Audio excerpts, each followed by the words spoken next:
In December 1944, American POWs, some survivors of the Bataan Death March, were in their third year of captivity at a Japanese prison camp in the Philippines. As they huddled around a clandestine radio set, they heard shocking news. At another camp on Palawan Island, 150 of their fellow prisoners had just been herded into trenches by their Japanese guards, doused with gasoline, and set on fire.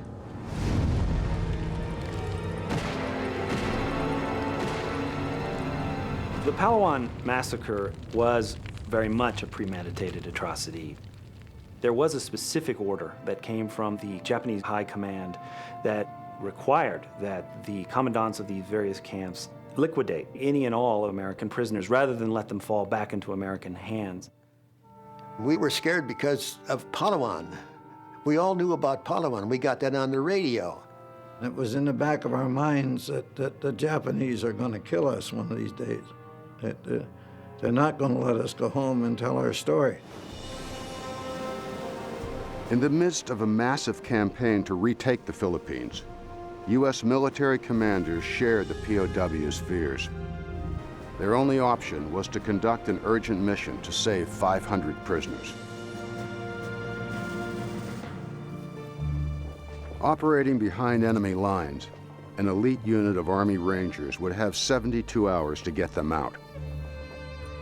They said that you're going on a dangerous raid. Some of you may not come back. I want you to pledge this, that you'll give your life if necessary to see that those prisoners come out. If the Japanese knows about it, the raid will fail. They will all be slaughtered in there. I knew it was a dangerous mission, but I'm gonna tell you right now, I wasn't going to let one of my buddies go without me. The raid to save the surviving POWs would be the most daring rescue mission of the Second World War.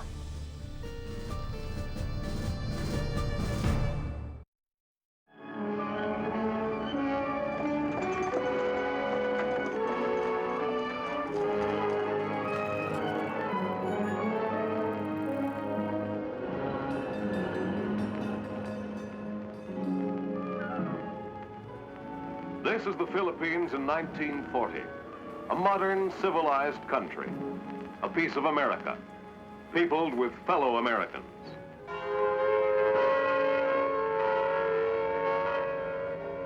In December 1941, the Japanese attacked the Philippines just hours after Pearl Harbor. The United States colony in the Pacific had a large garrison of American defenders, but this peacetime army was ill-equipped to fight a real war. The day the war started, I was sent to the armament to pick up armament sections for our group. I picked up 4 cases of rifles and 2 cases of ammunition, all packed in 1918.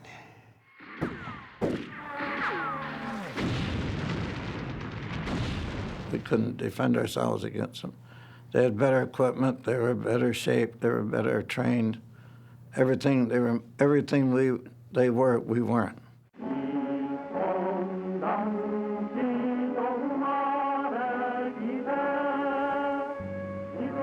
The Japanese invaded with modern weapons and the advantage of better supply lines.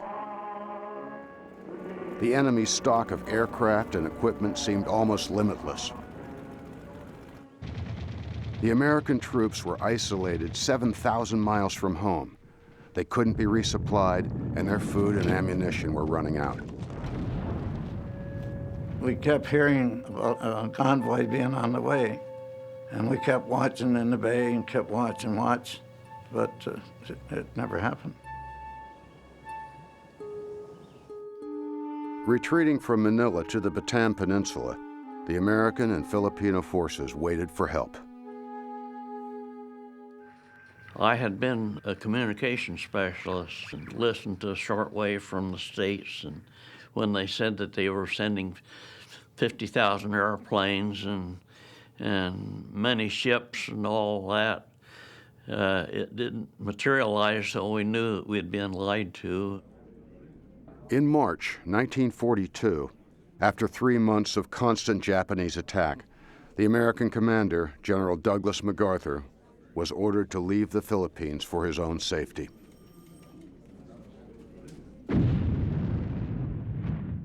The defenders fought on alone for another month, but the Bataan Peninsula could not hold.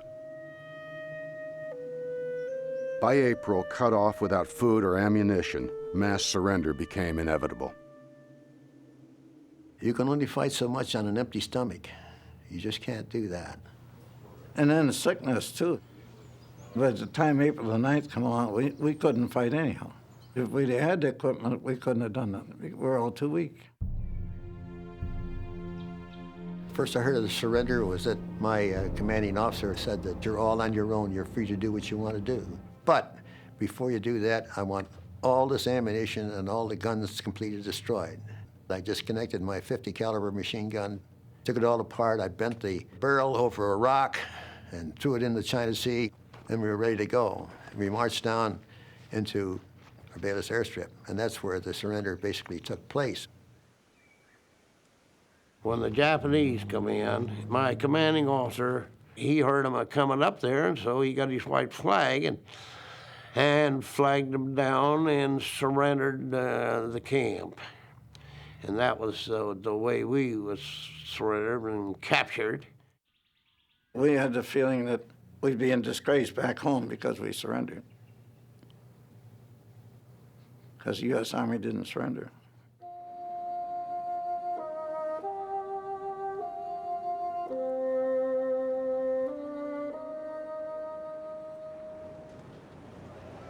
As 70,000 American and Filipino soldiers laid down their arms, the enemy's plans for dealing with a sudden influx of prisoners were woefully inadequate. The Japanese intended to move their prisoners 60 miles north to camps in the interior. The Japanese intelligence was all wrong. They got the numbers wrong, they got the condition of the men wrong. They didn't realize that some 80% of these men had malaria and they had dysentery and they'd been starving to death for months in the jungle. It was a whole lot of organized confusion. They didn't know what the hell they were doing themselves. I think that they didn't realize how many people they had to put up with. The Japanese told us everybody had to move under their own power. If you're going to go under your own power, we're going to eliminate those who are helping and those who are being helped. Well, we didn't go 2 miles until they started dropping out. At that time, they were shooting you. Every one of us was sick. I had 104 fever. The man to my immediate right was executed because he couldn't keep up. There were about 500 Filipinos marching ahead of us. I don't know how many of those were executed on that march. Some of them just fell down on the road because of tiredness, nothing to eat. But there are so many people along the road, on the area where we're passing, people, civilians, having food, handing their food, trying to give to us, but we cannot break the line. We had artesian wells all along the road. They wouldn't let you stop and get it. If you dove for it, why they got to the point they didn't shoot you anymore because they were ordered to save ammunition. They used a bayonet.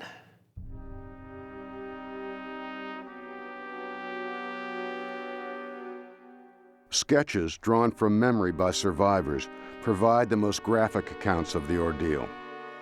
Thousands perished as American and Filipino prisoners were forced to tramp miles to detention camps north of Manila. The captives suffered a series of horrors which became known as the Bataan Death March. There were people being shot there and these two-handed swords cutting people's heads off. The death march was just plain murder. That was, as you walked along, you could smell. The odor was terrible from guys that had been left a day or so ahead of time and laying in the sun, you know. And they left them people laying there. It's still hard for me to believe that this actually happened. It's still hard for me to believe that I went through that. I don't think that the U.S. Army had ever faced a foe quite like this before. The Japanese Imperial Army was steeped in a very different tradition, and they had a very different conception of what it was to be a prisoner. They believed that it was the ultimate shame to fall into enemy hands. You were supposed to save the last round of ammunition for yourself. Under no circumstances put yourself in a situation where you would be taken. This attitude influenced the way they, in turn, treated American POWs. They were beneath contempt.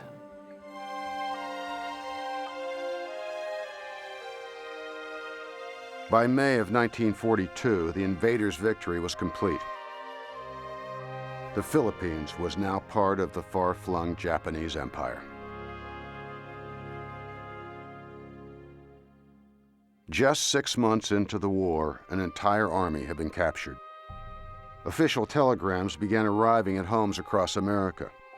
The Secretary of War regrets to inform you that your son is now a prisoner of the Imperial Japanese Army. The government has no information on the condition of such prisoners. The wire's formal language gave no hint of the continuing horrors of captivity.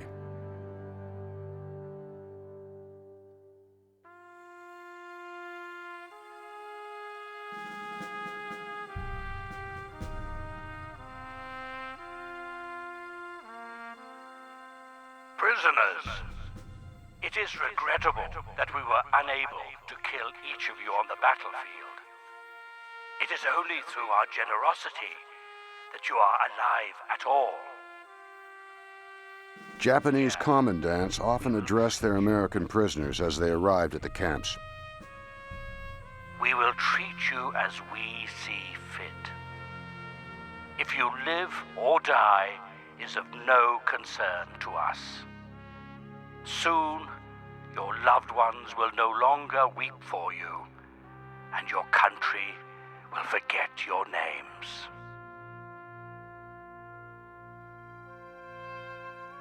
I can visualize the camp almost as if it were yesterday. I can see the barbed wire, the barracks, the streets. They put us in groups of 10. They said if one man escapes, we'll kill the other 9. We had shooting squads, as we called them, and if a man had escaped, why, then the other 9 got shot. Well, after that happened once, nobody was missing. Well, that's probably what kept me all the time in that prison camp, because I would not have stayed if it was just my life. But I couldn't see taking 9 other people's lives for my freedom. A few inmates with medical training organized makeshift clinics. But the crowded prison camps quickly became breeding grounds for malaria and other diseases. There were 2 types of beriberi. The most painful type was dry beriberi. It was terrific pain in the feet. Wet beriberi, your legs would swell up probably twice the diameter or more. And finally, your stomach would be bloated. If it got too bloated, it would affect your heart and stop it. We had what was known as a zero ward. Your friends just ended up there. You didn't get a chance to see them anymore. The burial detail started there. One of the duties that I had in the morning was to walk down through the barracks and take care of those men that had died. And that was rough. You know, you don't have any trouble telling if a man was dead, because usually by then he had died during the night and rigor mortis had set in. And one of my obligations was to remove his dog tags and put one dog tag down his throat as far as I could get it. And I had a little forked stick that I used and pushed it right down to his throat. And the reasoning for that was for purposes of identification at a later date. In the first months, at a camp called Cabanatuan, disease and malnutrition often claimed a dozen prisoners a night. The survivors did their best to turn the compound into an orderly community. You just had to keep your little world together. You had communications with all your buddies and so forth. The main meeting place and the assembly place was called Times Square. And the two big avenues that we had that was running north and south was Broadway, which was the main one, and the second one was Fifth Avenue. And they were all named by New Yorkers, of course. Holding on to a sense of order was one more means of survival. Keeping track of the time of day became an obsession. We had a system of telling time in prison camp. The Navy had set up a bell. Every half hour, the Navy would give the time on the bell, like 1 bell, 2 bells, 3 bells, you know. No, none of us knew Navy time. And so it'd go bong, bong, bong, and after it was all through, everybody would yell, "What time is it?" Of course, the guy tried to yell back because he was the only one that had a clock.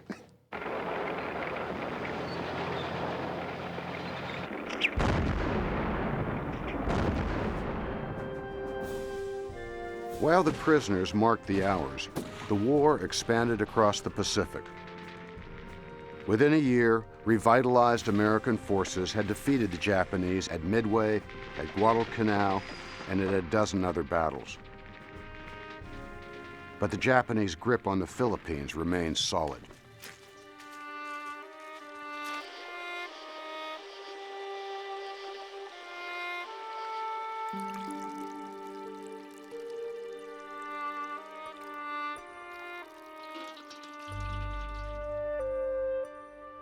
You stand there for hours, hours after hours, trying to get water. And I guess I was in better shape than the rest of them, but I would line up for other people. I would fill their canteen and I'd take a sip of it, and I'd give it to them, then I'd take their canteen and get back in line again. The food was terrible. They give us a little luau, we call it a luau, and that was a little rice mixed with water, the worms and the bugs and their weevils would float to the top. My buddy across the table from him said, "John, what are you doing?" I said, "I don't want to eat these darn worms." And he said, "Well, that's the only protein we've had." He said, "Give them to me." And I said, like hell, I scraped them back in.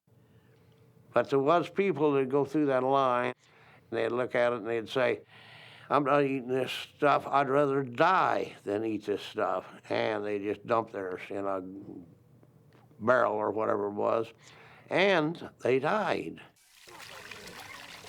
All of the prisoners at Cabanatuan were forced to work. Breaking rocks or repairing roads in the hot sun was part of the discipline of captivity. I was young and I didn't think I had to do what they told me to do. And I was still pissed off at them because of what they'd done at Pearl. And so to me, they were deadly enemies. And I just could not bring myself to do what they told me to do. And the sergeant kept telling me, "Bob, for Christ's sake, listen to them, do what they tell you." I say, "Sarge, I can't do it." So consequently, I get beat up.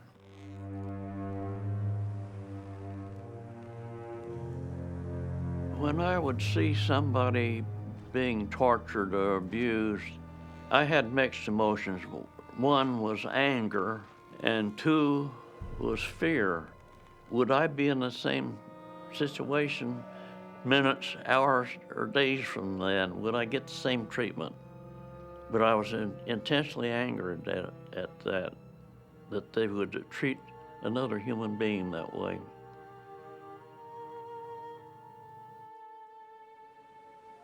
I was under the impression that my family figured I was dead.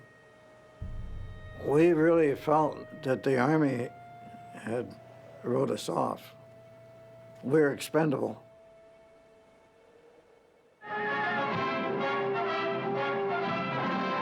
These motion pictures were seized from the Japs. How were the prisoners treated? In January of 1944, after almost 2 years' captivity, newsreels brought the Bataan prisoners' plight home to America. These unspeakable atrocities make me, and I should think every other American, want to fight this war with grimmer determination than ever before. We mothers are all pretty bitter, and we hope that the American government will send help over to MacArthur and get the remainder of the boys out just as soon as possible. A rescue wouldn't be a job for MacArthur, but for an unlikely band of Army volunteers. Back in January of 1943, a group of soldiers had set out from California to the South Pacific. Their gear was as old as the Army itself. These were mule skinners, big men from farms and ranches across America. They had trained with our mules, packing heavy guns up the Colorado Rockies. But when the men and animals arrived in the Pacific, there was a change of plans. We went over to Australia, couldn't put mules off there, so we went on to New Guinea. For some reason, we heard they were going to do away with the mules and send them to India, and they were going to, make rangers out of us. And they sent us a man named Colonel Moosey, and Colonel Moosey trained us. Moosey was about 32. He was a graduate of West Point. He said he was an amateur boxer when he was at West Point, and I can believe it. He was one tough cookie. Colonel Henry Moosey was ordered to transform these mule skinners into Army Rangers, jungle commandos, able to think on their feet and survive behind enemy lines. His men dubbed Moosey Little MacArthur. He liked to be seen smoking a pipe just like the general. The hot-tempered son of an Italian-American horse trader, Moosey could outrun and outmarch his men.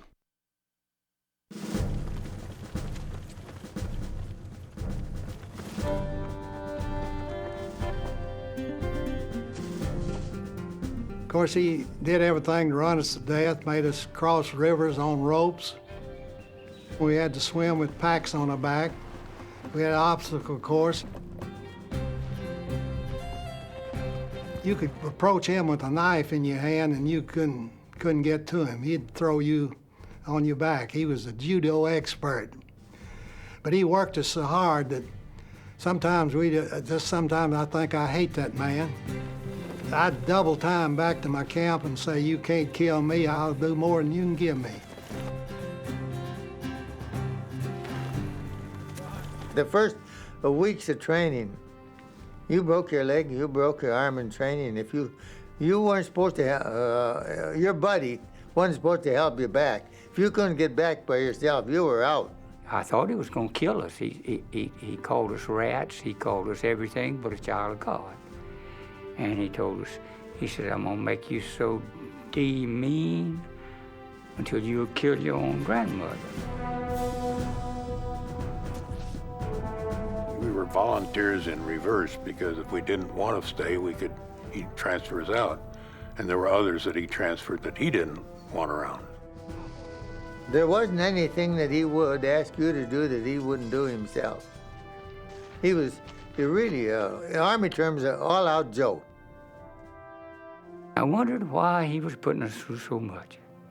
But before it was over with, there was no question about it. I knew why. When he got us trained and got us picked out, the ones that they wanted, he loved us to death, and there wasn't anything too good for us. Under Moosey's supervision, the 6th Ranger Battalion became a strong, flexible force ready to take on special assignments. But stationed in New Guinea, they had yet to get a mission which would fully test their abilities.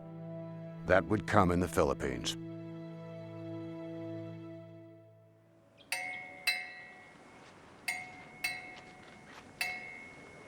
By the summer of 1944, the Cabanatuan prisoners had not seen their loved ones for years.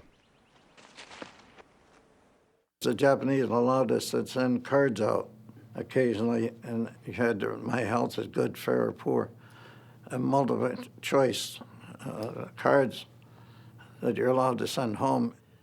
They gave us the cards, and we wrote on them. It would be censored, and the Japanese censors were tough. If you said something about, I'm feeling good, they let that go. And I know my mother said, well, I knew it was from you because I recognized your handwriting. And that was about the only good it did. The Japanese tried to prevent any war news from reaching the camp, but the prisoners managed to pull an end run around the information blackout. They were fixing Japanese radios, and they would take certain parts out and tell the Japanese, these parts need replacing, and it was up to the Japanese to get those parts. Well, the Japanese never asked for those parts back. And if you get enough parts, you can make a radio. And that's exactly what they did. This radio was built inside of a canteen. We knew about D-Day long before the Japanese did. It was listened to practically every night, and the news would be disseminated to us either the next day or the day after. We knew they had landed on Lingayen Gulf. We knew when the Leyte battle had happened.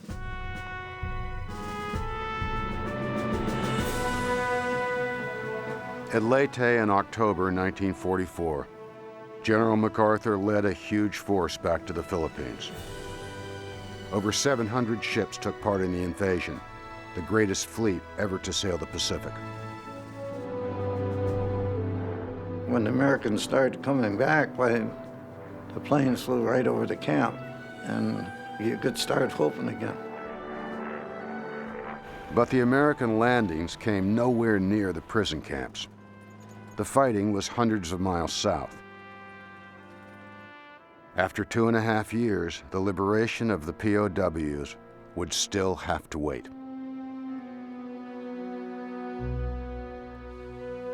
The Japanese army realized the Americans were coming and the battle was turning very much against them. They had to do something quickly with these American POWs. We later were able to unearth some documents that showed that there was a specific order that came from the high command that required that the commandants of these various camps liquidate any and all American prisoners rather than let them fall back into American hands.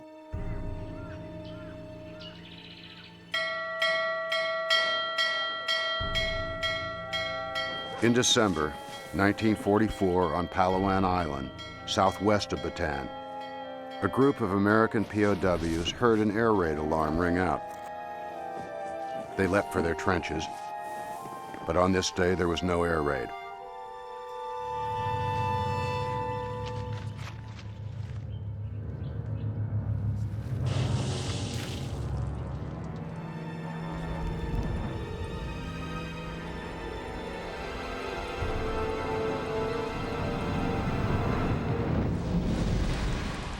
Instead, their trenches were transformed into fiery graves as the Japanese guards destroyed the 150 prisoners in an infamous atrocity. We all knew about Palawan. We got that on the radio. It was in the back of our minds that the Japanese are going to kill us one of these days. That they're not going to let us go home and tell our story. A few weeks after the Palawan massacre, the American Army landed at the Lingayen Gulf and began a slow advance on the POW camp at Cabanatuan, still deep in Japanese territory. The Army knew that the 500 remaining American prisoners might now be in grave danger. Colonel Musey's Rangers would have to cross through enemy lines and reach Cabanatuan before another atrocity could occur.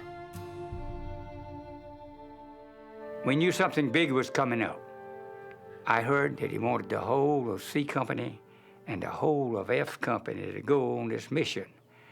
And We didn't know what kind of, I didn't know what kind of mission it was.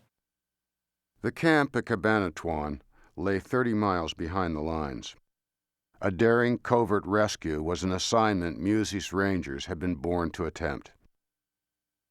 With only hours to plan the mission, the eccentric colonel chose as his number 2, Captain Robert Prince. He seemed to like me, and I'm not a hard guy, but he thought I could handle the duties of a company commander, and I was very pleased with that, and I wanted to stay with him. Prince was so sober-minded and so quiet and so calm, very, very calm. Captain Prince devised a route to the POWs. The 125 Rangers could begin a march from their advance base at 2 p.m. and reach the camp 12 hours later. Along the way, they would be joined by other units. We had the Rangers, we had the Alamo Scouts, we had the Filipino guerrillas, the Filipino civilians who hid us, all had to contribute to make this thing work. Before we went, they wanted us to meet in the chapel. And they said they was going to have prayer for us. Colonel Musey met with us, and he says, I'm going to tell you this. Probably all of you will come back a none. My company was lined up, and I said, I'm going to turn around, but I want every man that wants to go on the raid to step one step forward. And I turned back around, and everybody was still in line, so they'd all step forward. It was very, very low tech. They got the mission, and within hours, they're marching towards their destination.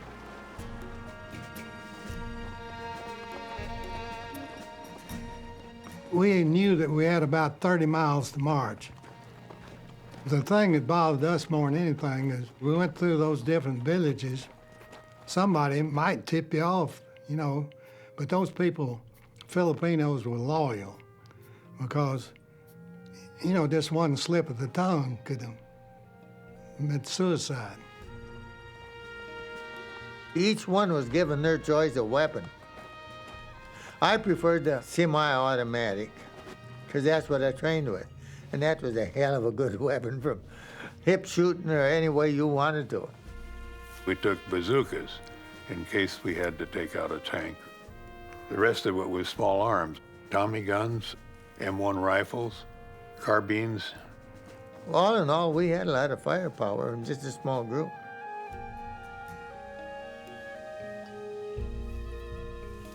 We had 2 guerrilla captains with us, Captain Pahota and Captain Hozan, each having about 125 to 150 men. They were from this area, and they knew the people, they knew the country, and they had guides for us. Pahota had been watching the activities of the Japanese, watching the troop movements. He went back by foot, and he greeted Musey there. Pahota was invited to attend this little staff meeting that they had going with the American officers and now the Filipino officers. And Pahota was informed to get ready that they planned to attack the camp tonight. But Captain Pahota's spies had just learned that as many as 8,000 Japanese soldiers had moved near the camp. They were bivouacked along the river and inside the prison. The guerrilla commander believed that most of the enemy would be pulling out overnight. Pahota wanted Colonel Musey to postpone the raid. Colonel Musey didn't want to postpone it. You know, he wanted to go. And Pahota said, "Are you committing suicide?" And Musey, being also emotional, flared and calmed himself down very quickly, and he said, "Of course not." Any delay would endanger the prisoners Musey was trying to rescue. But then he listened very carefully to what Pahota had to say, and then paid attention again to what his scouts had said, and recognized that he had to make some changes, and the radio message was sent out right away that there's a 24-hour delay. We were told to about face and go back to a certain barrio where we had left, and kind of scattered out and slept under houses that night and in different places. And we were close enough to the main highway that ran by the camp. We could hear the truck rumbling. I mean, don't ask me if I slept any.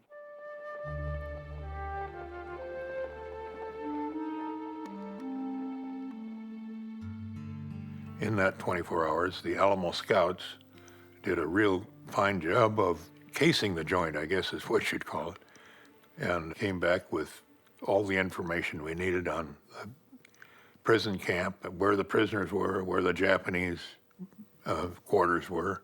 It was drawn in the dirt is where the only place we had to work, and we laid it out where our approach would be with the C Company and where the F Company platoon would go up this dry wash behind the prisoners' compound. The men of F Company would be the last to get into position. It would be their job to commence the firing. We wanted to be there at 7:30, so we figured we had plenty of time.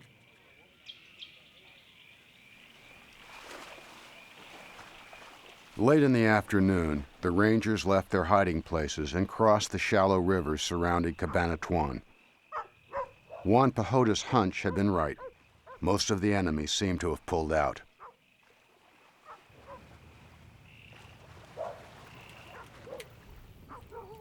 I know I could hear the dogs barking. The barrios were so close together, the dogs from one barrio could hear the other. And he said the Japanese will detect the route that we'd taken. The Filipinos said, this won't do.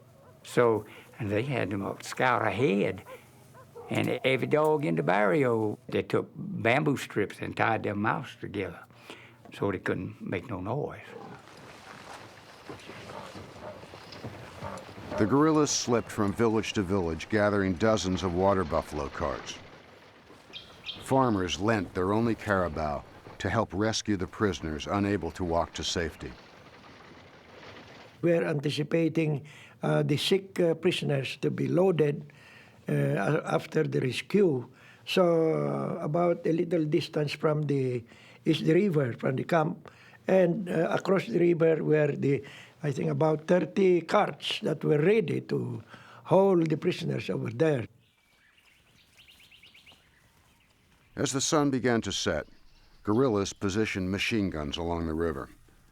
In addition to the guards in the camp, 800 Japanese were resting less than a mile from Cabanatuan.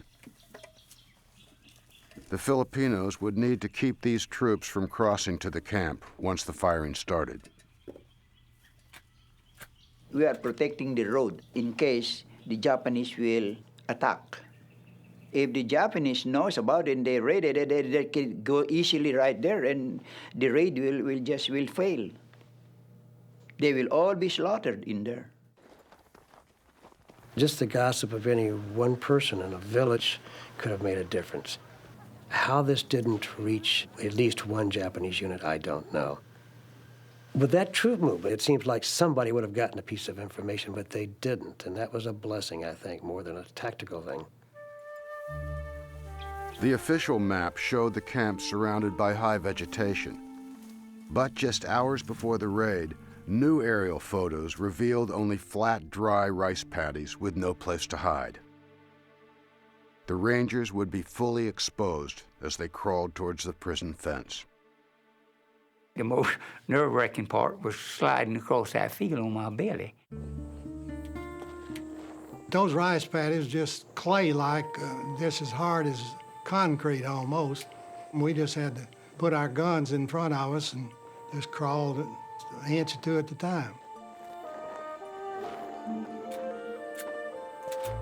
As the men of F Company moved around the side of the camp, they found themselves crawling over prisoners' graves.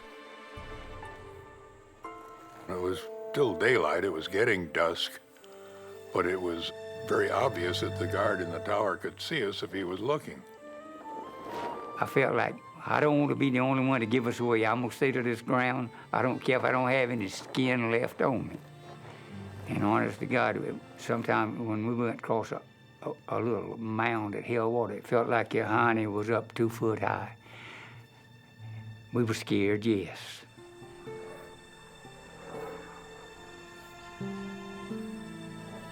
As we were crawling, this plane came over and made dives. And of course, the Japanese were looking up, and they were scared to death of planes, what he's going to do, thought he was going to crash, maybe. The plane was Colonel Musey's idea. He thought it would make a fine distraction as his men approached the camp. Somehow, he had gotten the Air Corps to go along. Everybody's interest was on him, and that allowed us to get into the ditch just across the road from the camp.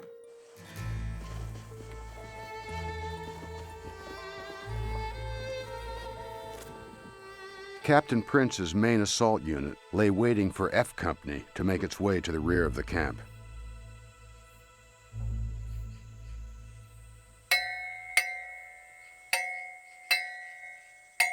We heard all kind of bells ringing, and we said that we've been spotted. One lieutenant almost jumped up, and somebody put him down. And finally, you know, there was silence and nothing happened. We knew to go on. It hadn't been a Japanese alarm bell, but just a POW ringing the time. Inside Cabana Tuan, the prisoners and their guards knew nothing of the raid. I had just finished cleaning up all the pots and pans and cauldron, washing them and getting them ready for breakfast. There were four of us sitting around a makeshift table, smoking our last cigarette. It was dark, and I had just made my rounds as a provost marshal, and everything was all right. 0 hour for F Company was supposed to be 7:30, but the moment passed with no shots fired. The moon was about to rise. Its light could give away their positions. It got very, very tense. Many of the Rangers kept looking at Prince. You know, we're going to have to initiate this thing. This is getting too late. They didn't really understand why it was taking F Company so long to get back to the back and fire the first shot. Well, it got up to 7:40, and I was getting a little nervous as to whether to initiate it myself. But about that time, a guard in the tower in the rear spotted one of F Company's men and shouted an alarm, and the second he did, he was dead. All hell broke loose. Shots were in every direction, on all four sides. All I could think of, how in the hell are we going to cook lugao in the morning if they're shooting up our cookware? We hit the ground. And one of my buddies said, "Hey, Bob, what do you think's going on?" I said, "Well, I'm convinced." I said, "The Japanese are coming in here." I thought it was a massacre. I thought exactly what the Japanese were going to do. They're going to kill everybody because Uncle Sam was getting close. Well, I went right behind the people going to the main gate. One guy, Richardson, shot the lock off the front gate and went in. I never heard so much fire in my life. I got panicky. I started to run. And I ran into what I classify a very gentle brick wall. It was the biggest guy I ever seen in my life standing in front of me. He looked like Pancho Villa with bandoliers of ammunition strapped across his chest. And he had a watch that had, what do you call it, fluorescent things you could see at night. Then I knew he was a Yank. And I said, "You're a Yank?" And he says, "You're damn right I am. And we come to get you." And then we were out. This ranger was hollering, "Run for the main gate, the Yanks are here." My vision at that time was pretty well shot. He had to kind of lead me, and I helped a couple of other young kids. I run down to my ward to see if everybody's out, and there's three still in there. One didn't have the end legs at all, one had one leg, and one had passed out on account of his heart patient. Some big ranger got a hold of a litter that was hanging up there, and they threw them three people on that litter, and away we went. I always had problems walking because of all the beatings I'd taken. I said, "I'm going out of this place if I have to crawl out." I went out of the camp on my own 2 feet.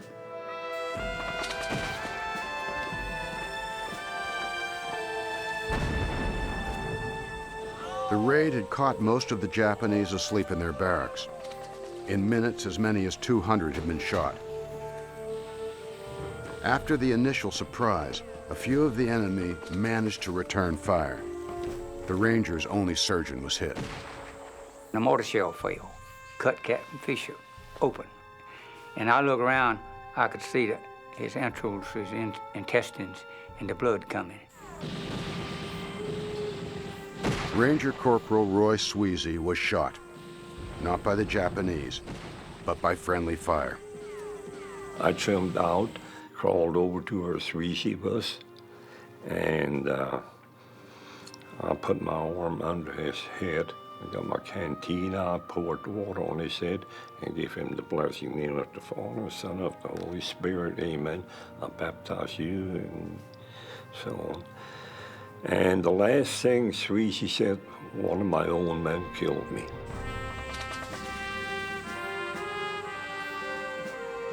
Captain Prince said, "You be the last man out.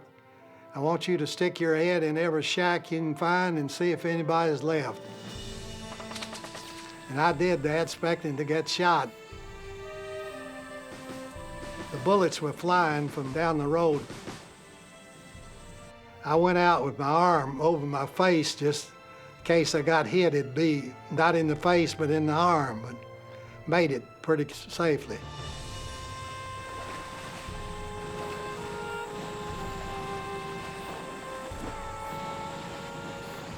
When we got to the river, we helped these fellows across. They were frail. We were afraid the water would wash them down. The water wasn't all that deep, but it was pretty swift. When we got to the Pampanga River, I said, "What are you going to do with all those sick people that can't walk?"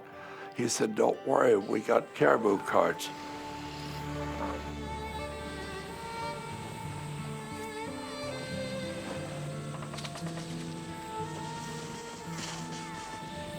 I think we all had a fear of the Japanese still catching up with us. The guerrillas were our flanking protection. The Caboo River, which is no more than a mile from the camp and where we were operating, there was a sizable force of Japanese, but Pahota and his men just killed everything in sight that came up that river and across the bridge. They were the ones that kept this thing from being a tough deal for us.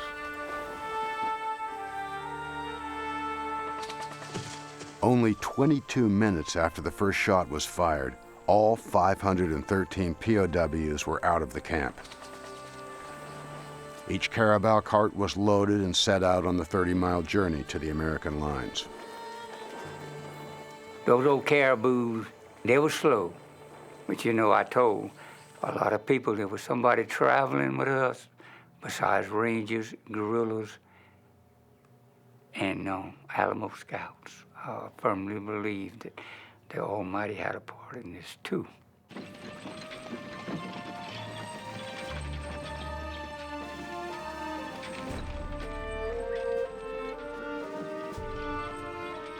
As dawn broke, the mile-long column rolled across the lines, out of enemy territory.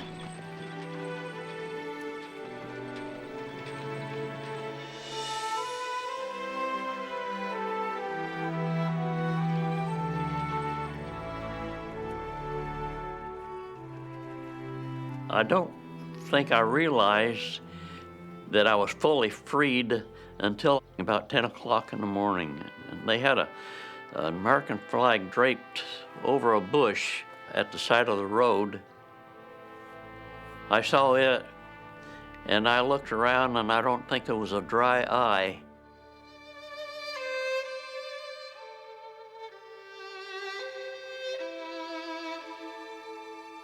Every one of the surviving prisoners had been freed. It was the morning of January 31st, 1945. Musey's Rangers had completed their mission. People ask me, they say, "Who do you think were the heroes that night?" I said, everybody. Because everybody done their job, and they done a good job. Well, it's a night I've always claimed. That's the night I was reborn. That's my birthday.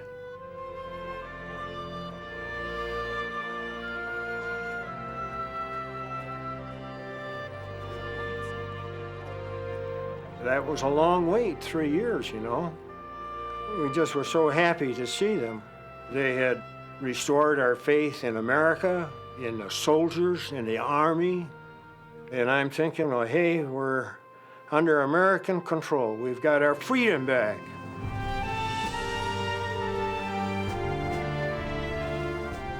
A week after the rescue, the prisoners shipped out for home.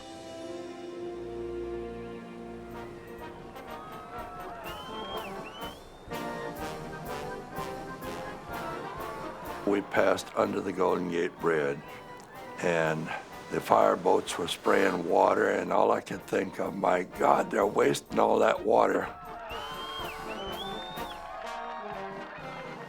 When we got to the pier, every one of us bent down and kissed the earth.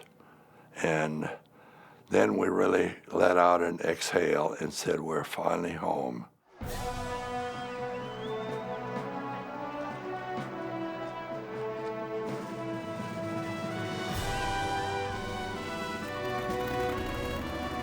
We flew across from San Francisco all the way to Chicago. My whole family was there. My dad, my stepmother, my girlfriend and her mother. My sisters were there, my brother-in-laws, uncles, aunts, and there's just one big clapping when I stepped off the airplane. The Tribune took me over to the airplane again with my girlfriend, and I gave her a kiss, and that was in the newspaper. And hero returns. The prisoners of Cabanatuan now were home. But the war in the Pacific continued until the Japanese surrender in August 1945. Of the 17,000 American soldiers captured in the Philippines, 1/3 never returned.